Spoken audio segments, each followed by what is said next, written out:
दोस्तों, आज आपको बताता हूँ सोने के भाव में बढ़ने के कारण क्या है, जिन कारण सोने के भाव में वृद्धि होती है।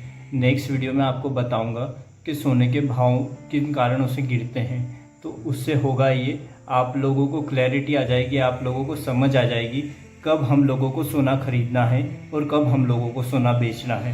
तो इसमें सबसे पहले बात करते हैं USD INR की।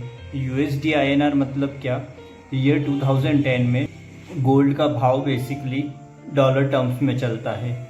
डॉलर टर्म्स में उस समय हुआ करता था हज़ार डॉलर, $1100 समथिंग हुआ करता था। उस समय USD INR का रेट था 43, 42, 43, 44 की रेंज में चलता था।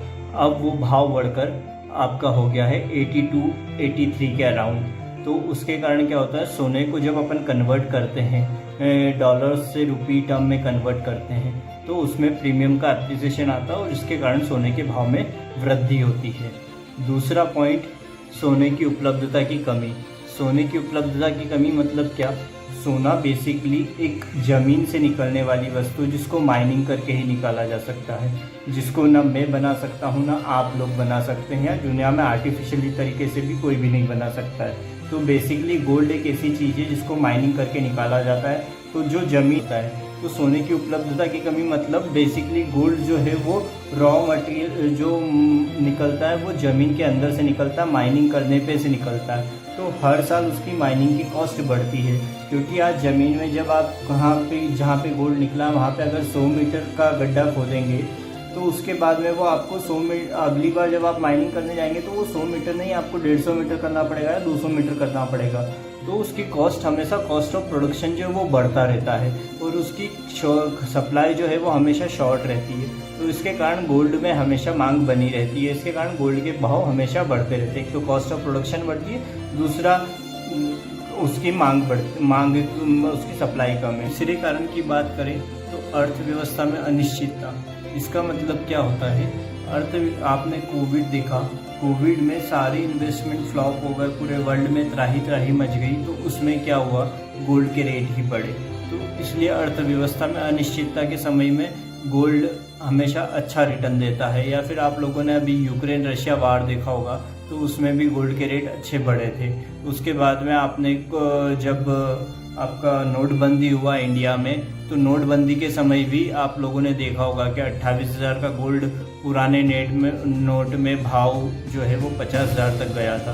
तो अर्थव्यवस्था में बेसिकली जब अनिश्चितता आती है तो गोल्ड एक अच्छा इन्वेस्टमेंट रहता है। सब कहीं पे भी आप लोग गोल्ड में इन्वेस्ट कर सकते हैं। चौथा जो ऑप्शन है इसमें है हेज अगेंस्ट इन्फ्लेशन। इसका मतलब क्या? जैसे कि इन्फ्लेशन, महंगाई दर सपोज हर साल 6% से बढ़ती है, तो उसके अगेंस्ट में आपके गोल्ड की वैल्यू भी उतनी ही बढ़ती है। फाइनेंशियल वर्ल्ड में ऐसा माना जाता है कि गोल्ड एक इन्फ्लेशन के अगेंस्ट में हेज है। मतलब जितना इन्फ्लेशन बढ़ रहा है उतना आपका गोल्ड भी रिटर्न देगा। मतलब अगर सपोज गोल्ड, अगर इन्फ्लेशन 7% से बढ़ी और आपने अगर फिक्स डिपॉजिट करा रखा और उसका रिटर्न 5, 5.5, 6% आ रहा है, तो आपके पास नुकसान है। तो उस नुकसान को आप प्रिडिक्ट नहीं कर पाते, क्योंकि इन्फ्लेशन का रेट क्या होगा वो हम लोगों को नहीं पता है। FD का रेट ज़रूर पता है।